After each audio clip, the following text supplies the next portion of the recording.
Halo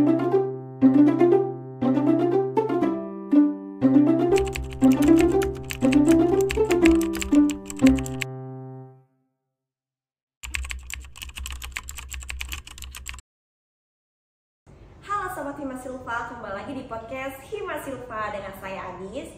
Hari ini kita akan membahas mengenai badak dalam rangka memperingati Hari Badak Sedunia. Hari ini kita kedatangan bintang tamu nih dari BPTNGL. Ya, apa kabar Bapak? Alhamdulillah baik, luar biasa ya Mbak Adis. Sebelumnya perkenalkan, saya Adis Najlita yang akan membantu podcast ini selama beberapa menit ke depan untuk berbincang bersama salah satu tamu istimewa kita pada hari ini. Jadi hari ini kita kedatangan tamu Bapak Iskandarudin, SSI MSI selaku fungsional pengendali ekosistem hutan di BPTNGL atau Balai Besar Taman Nasional Gunung Leuser. Selamat pagi Pak Iskandar. Selamat pagi Pak Adis. Sebelumnya terima kasih nih Pak, karena Bapak sudah mau menerima undangan kami untuk berbincang sedikit mengenai badak. Ya baik, sama-sama. Baik, mungkin Pak sebelum kita membahas lebih mendalam mengenai topik pembahasan kita pada hari ini, Bapak diperkenankan untuk memperkenalkan diri terlebih dahulu nih oleh teman-teman. Silakan Pak. Ya baik, terima kasih teman-teman semua. Perkenalkan saya Iskandarudin gitu ya, biasa dipanggil dengan Iskandar. Bertugas di Balai Besar Taman Nasional Gunung Leuser di Banda Aceh, Kementerian Kehutanan. Saat ini menjabat sebagai fungsional pengendali ekosistem hutan. Oke, salam kenal Pak Iskandar. Ya. Jadi teman-teman, pada hari ini kita akan melakukan bincang ringan nih dengan tema Hari Badak Sedunia dari Indonesia untuk dunia. Nah, jadi seperti yang kita tahu nih bahwa saat ini badak merupakan spesies yang terancam punah. Laporan dari IUCN menunjukkan bahwa dua spesies badak yaitu badak Jawa atau Rhinoceros sondaicus dan badak Sumatera atau Dicerorhinus sumatrensis paling terancam punah di dunia, berada di ambang kepunahan. Populasi badak Jawa turun sepertiga dari 76 individu menjadi 50 individu setelah kelompok pemburu lokal diduga membunuh 26 individu, yang sebagian besar adalah jantan. Populasi badak Sumatera diperkirakan berkisar 34-47 individu, menjadikannya badak paling terancam sekaligus salah satu satwa paling kritis di dunia ini. Nah, di sini pada kesempatan kali ini kita membahas mengenai badak karena tepat pada hari ini 22 September kita memperingati Hari Badak Sedunia sesuai dengan tema podcast kita pada hari ini. Nah Pak, mungkin Bapak bisa nih memberi informasi singkat mengenai BPTNGL itu apa sih Pak, atau sejarah singkat mengenai BPTNGL itu sendiri, kenapa dia bisa menjadi kawasan taman nasional Pak? Ya, terima kasih Mbak Adis.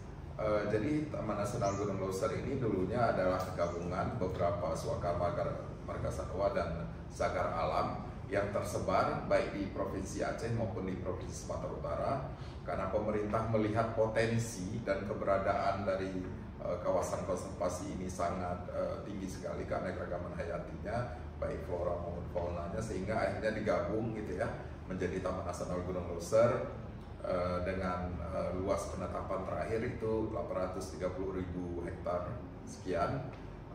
Ini memang berada di dua provinsi, Provinsi Aceh dan Provinsi Sumatera Utara. Kawasan Taman Nasional Gunung Leuser ini memang sangat lengkap sekali gitu ya secara topografi, dari hutan dataran rendah sampai hutan pegunungan, dan dia juga punya tipe ekosistem pantai, ada ekosistem rawa, kemudian ada ekosistem gambut, payau, dataran rendah sampai ke hutan pegunungan tinggi, sehingga ini memang satu kesatuan yang tipe ekosistem yang sangat lengkap sekali di Pulau Sumatera. Untuk keanekaragaman flora dan faunanya apa saja yang ada di sana Pak? Leuser sangat beragam sekali kalau kita berbicara flora dan fauna, karena Leuser memiliki keanekaragaman yang hayati yang cukup tinggi, terutama untuk tumbuhan dan satwa liar. Untuk mamalia besar sendiri kita punya 4 spesies kunci yang mungkin di taman nasional lain kita tidak ada. Kita Leuser ada badak Sumatera, kita juga masih memiliki harimau Sumatera, kemudian orangutan Sumatera, dan gajah Sumatera. Saya kira 4 spesies yang hidup di dalam satu lokasi ini sangat jarang ya bisa kita jumpai di taman nasional yang lain. Di samping itu keanekaragaman jenis burung misalkan, kita punya kurang lebih hampir ada 200 jenis spesies burung yang mendiami habitat di Taman Nasional Gunung Leuser. Kemudian juga untuk tumbuhan ada 4.000 spesies tumbuhan yang berhabitat di Taman Nasional Gunung Leuser dengan dominan adalah jenis-jenis Dipterocarpaceae atau jenis meranti gitu ya.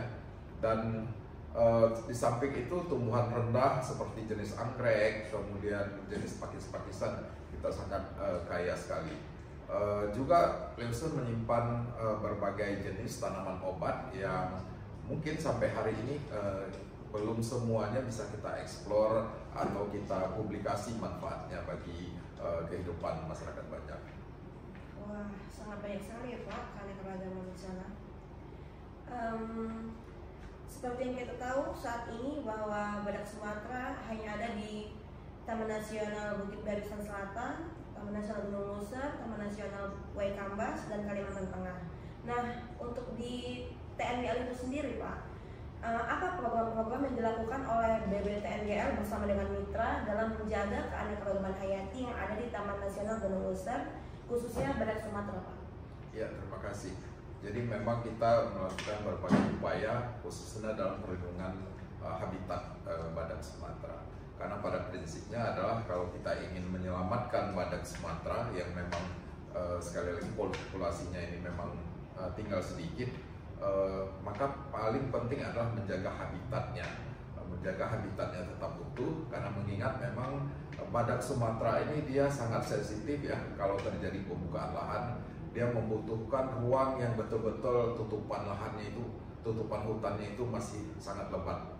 Jadi itu habitatnya yang paling penting untuk kita jaga. Maka kita melakukan berbagai upaya dan program supaya habitat untuk badak ini betul-betul bisa kita jaga dan jangan sampai diusik atau dirusak oleh manusia. Salah satunya kita rutin melakukan patroli berbasis data smart gitu ya, artinya patroli yang pengumpulan datanya itu terintegrasi sehingga kita mengetahui potensi-potensi apa aja satwa-satwa yang ada di dalam kawasan, dan patroli itu juga untuk mencegah apabila ada pihak-pihak atau pelaku tindak ilegal yang ingin masuk ke dalam kawasan. Itu upaya pertama. Kemudian di samping patroli tentu saja kita secara ex itu berupaya misalkan mengembangkan perkembangbiakannya secara inbreeding gitu ya, secara ex situ. Saat ini misalkan di Lampung itu sudah ada santuari untuk badak yang dibangun di luar kawasan, tentu saja karena ini rencananya adalah untuk mengembangkan atau mengembangbiakan spesies badak ini supaya bisa berkembang di luar kawasan hutannya. Kemudian di Aceh sekarang kita juga dalam berproses ingin membuat santuari gitu untuk perlindungan badak.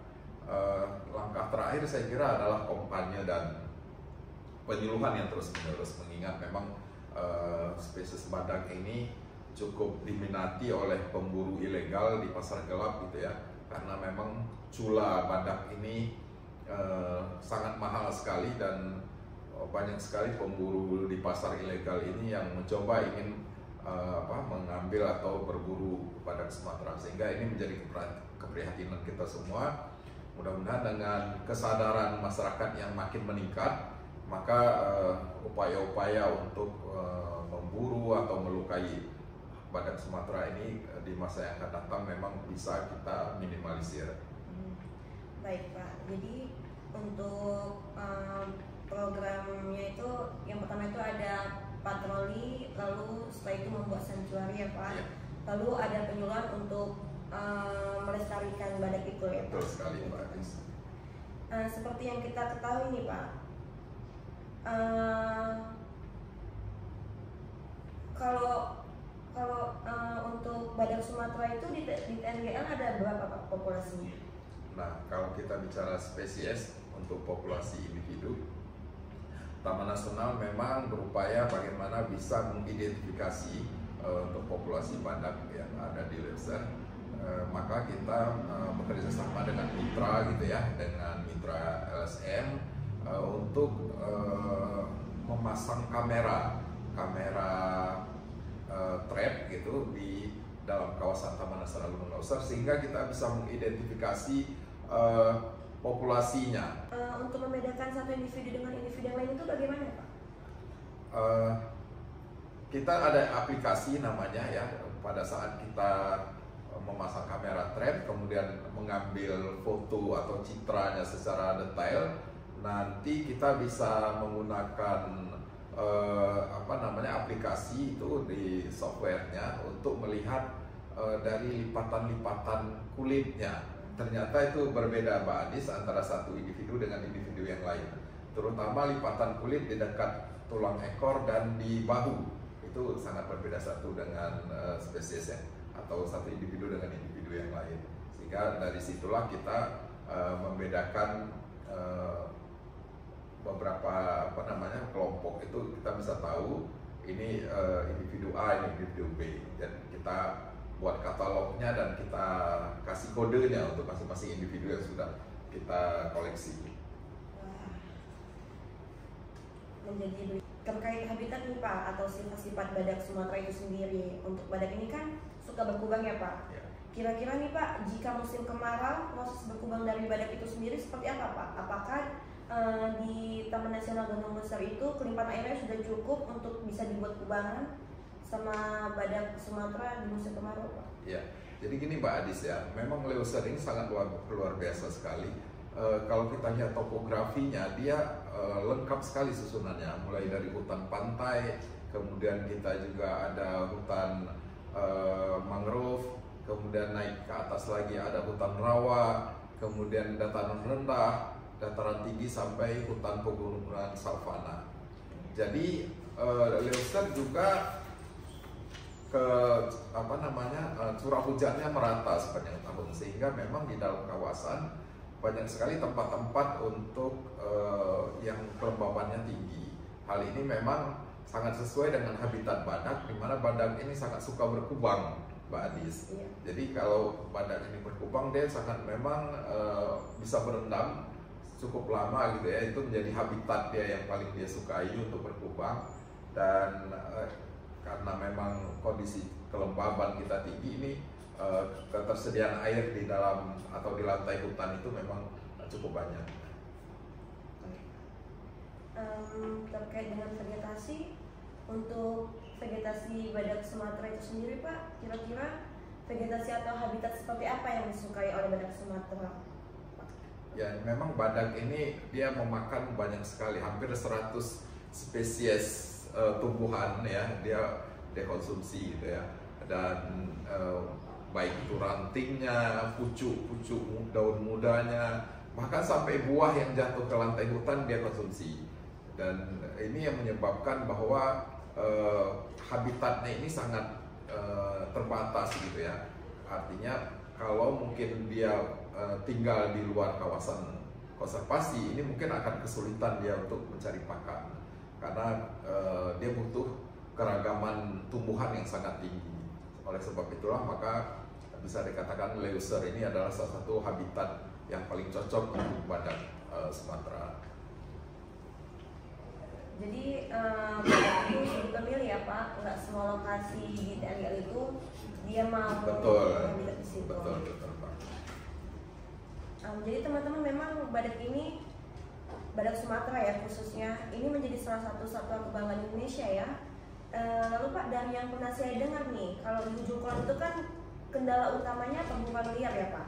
Nah, dari yang saya tahu bahwa di ujung kulon itu kan didominasi oleh lautan, taman nasionalnya, sehingga memudahkan aksi perburuan oleh si pemburu tersebut.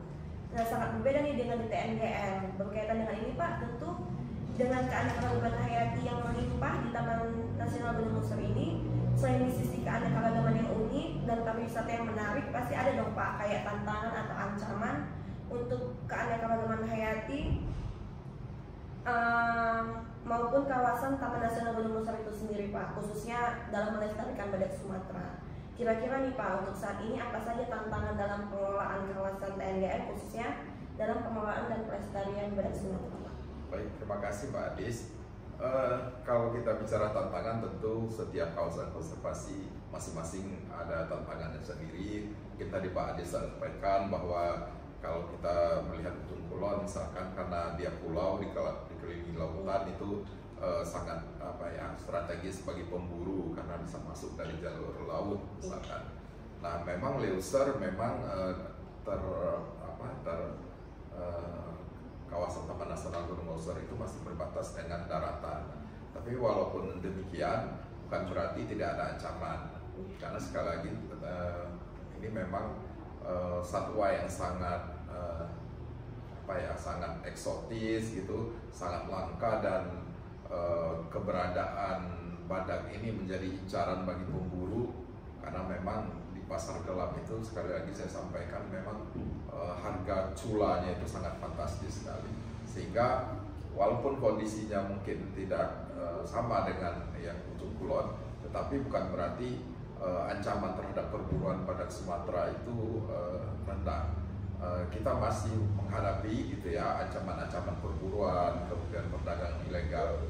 Nah, maka kita memang terus hampir setiap hari itu petugas itu berpatroli di dalam kawasan. Itu memang tujuannya adalah untuk supaya menjaga kawasan atau habitatnya tetap baik gitu ya, kemudian menghindari perburuan. Di samping itu kita juga terus meningkatkan upaya-upaya edukasi kepada masyarakat supaya mereka tidak menyayangi satwa badak ini dan merasa ikut memiliki.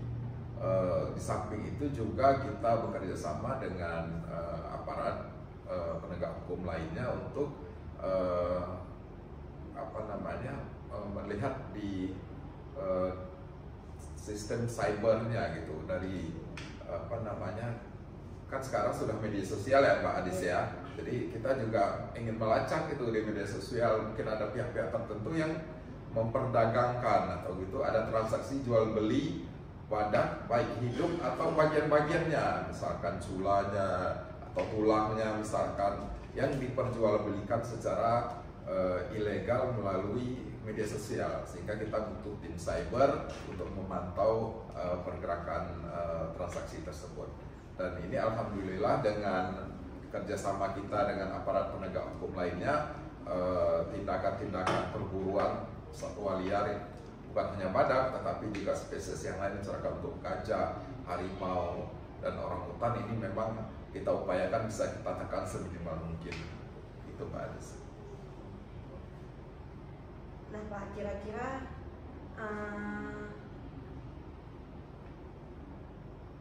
baik, jadi dari BBTN Galini sendiri sudah banyak sekali ya Pak upaya yang dilakukan. Ya.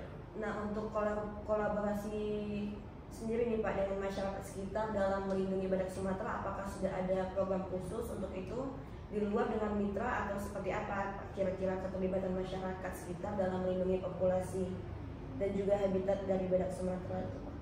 Ya, memang kalau untuk keterlibatan masyarakat, kita memang berupaya untuk terus yang paling penting adalah bagaimana masyarakatnya sejahtera.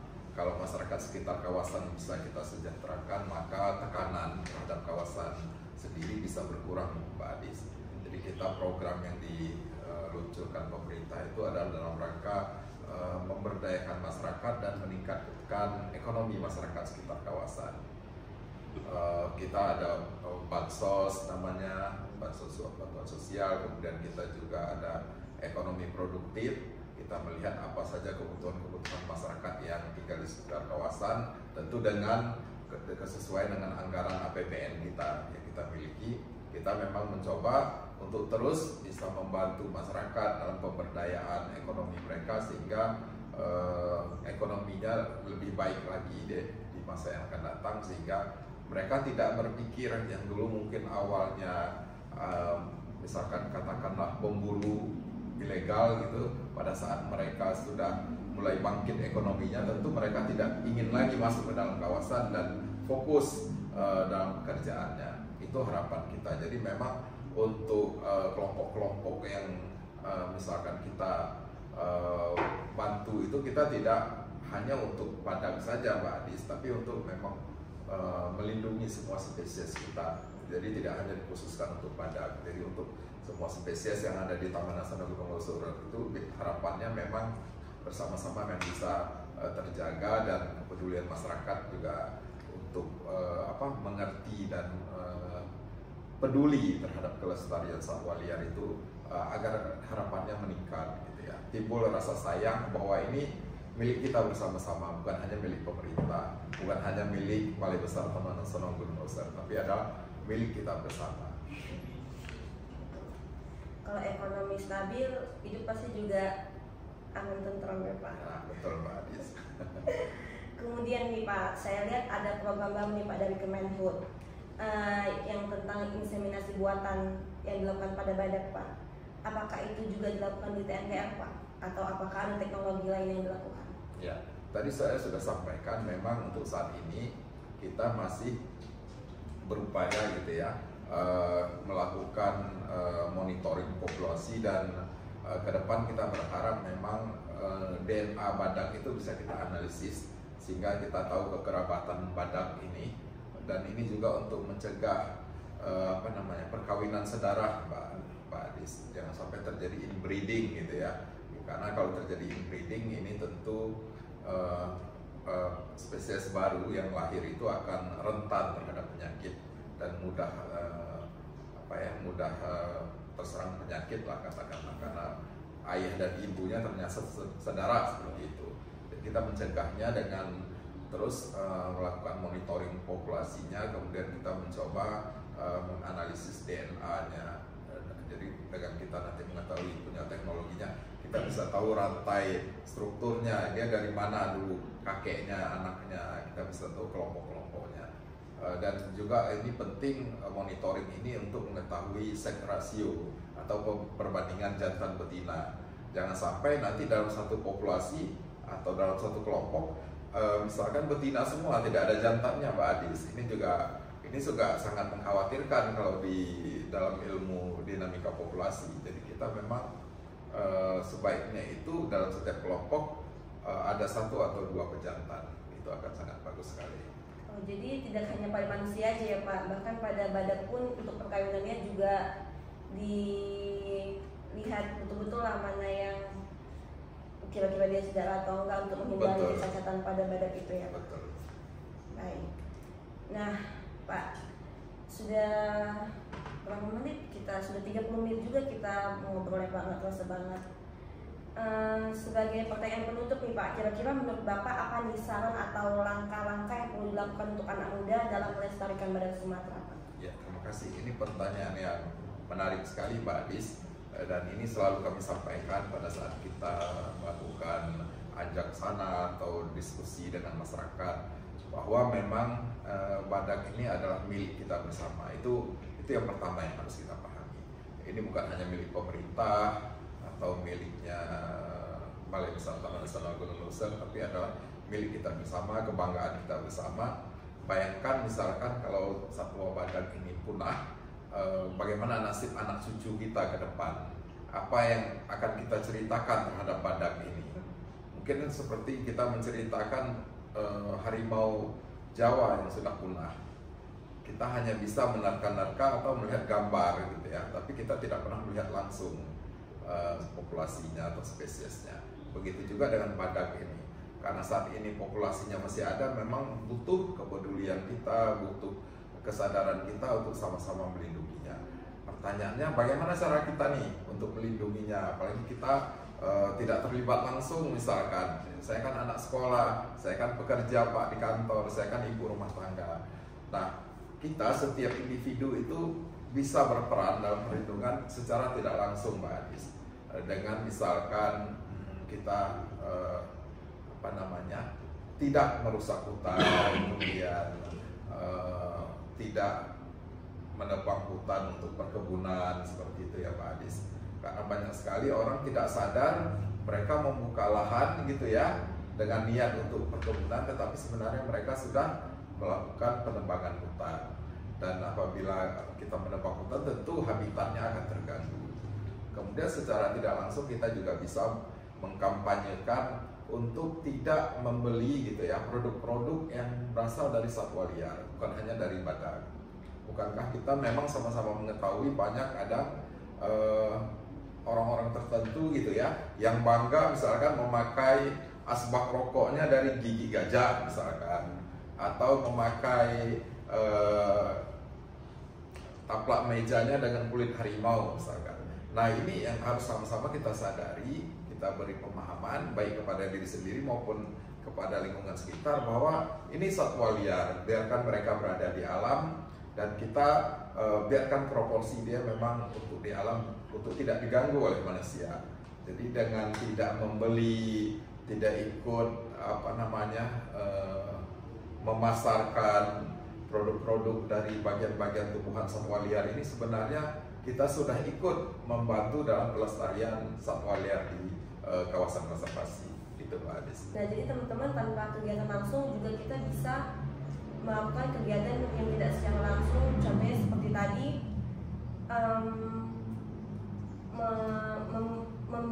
tidak membeli Ya, sesuatu yang produk-produk berasal dari satwa liar, itu juga sudah termasuk cara kita untuk melestarikan badak Sumatera ataupun satwa-satwa yang lain. Terima kasih sekali nih Pak atas saran-sarannya. Kita berharap untuk anak-anak muda atau teman-teman yang menonton ini bisa berkontribusi dalam melestarikan badak Sumatera ini ke depannya. Pasti Pak. Nggak terasa banget nih ya Pak, sudah setengah jam bersama Pak Iskandar, padahal masih banyak banget yang mau kita bahas di sini. Terima kasih sekali lagi Pak untuk waktunya sudah menyempatkan pada hari ini. Semoga kita bisa bertemu di lain kesempatannya Pak. Baik. Assalamualaikum warahmatullahi wabarakatuh. Waalaikumsalam.